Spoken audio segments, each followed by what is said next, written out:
4 musisi Indonesia bebaskan lagunya dinyanyikan orang lain saat kisruh royalti memanas. Kekisruhan mengenai izin menyanyikan lagu dan persoalan royalti masih menjadi topik perbincangan hangat di industri musik tanah air. Perselisihan antar pihak bahkan sampai melibatkan pelaporan ke kepolisian hingga gugatan hukum.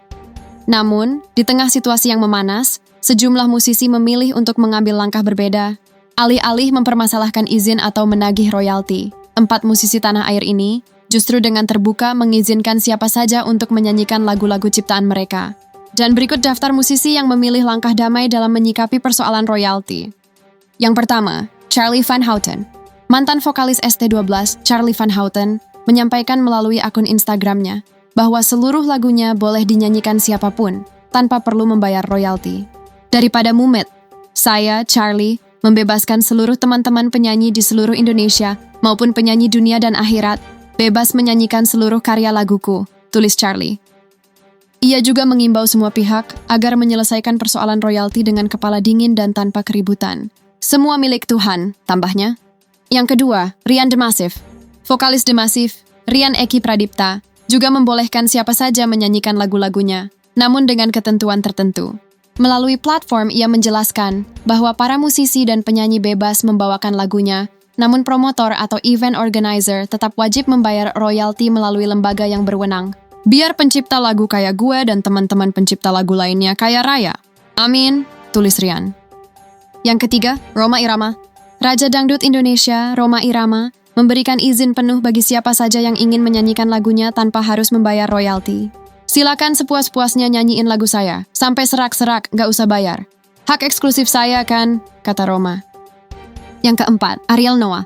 Ariel, vokalis band Noah, juga memperbolehkan lagunya dibawakan tanpa izin langsung. Meski demikian, ia menekankan pentingnya tetap membayar royalti melalui Lembaga Manajemen Kolektif, LMK.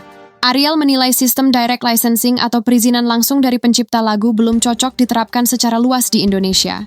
Keputusan 4 musisi tersebut menjadi sorotan publik, terutama di tengah memanasnya isu royalti yang melibatkan sejumlah nama besar di industri musik nasional. Dalam beberapa tahun terakhir, sistem royalti musik diatur dalam peraturan pemerintah, PP Nomor 56 Tahun 2021, tentang pengelolaan royalti hak cipta lagu dan atau musik.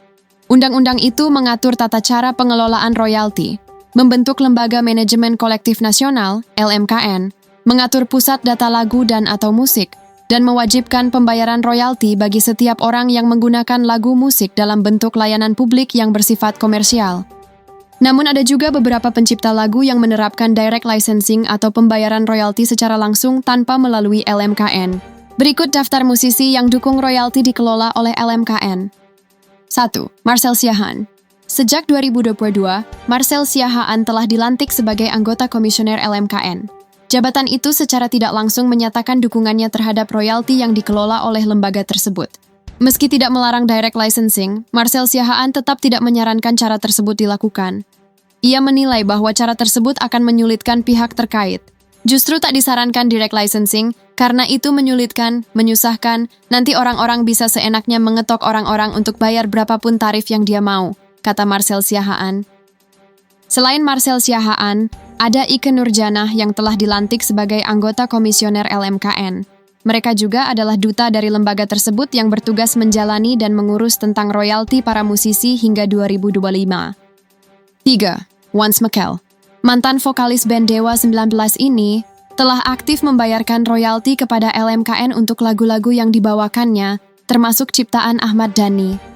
Menurutnya, LMKN adalah lembaga resmi dari pemerintah yang berhak mengumpulkan royalti untuk diberikan kepada para pencipta lagu.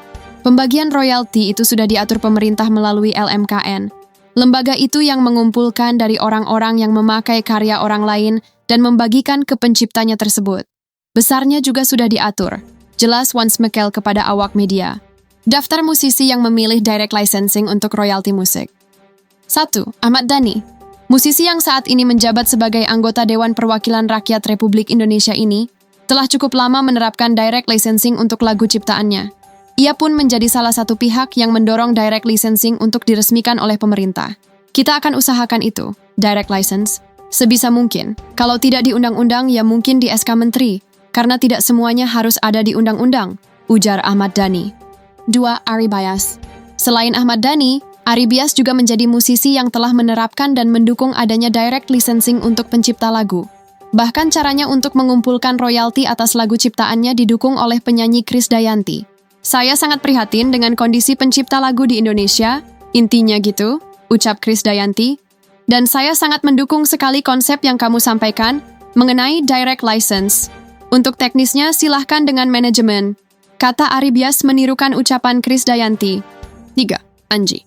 Pada akhir tahun 2023, pelantun lagu Dia Itu membagikan unggahan mengenai dukungannya terhadap sistem direct licensing untuk para pencipta lagu.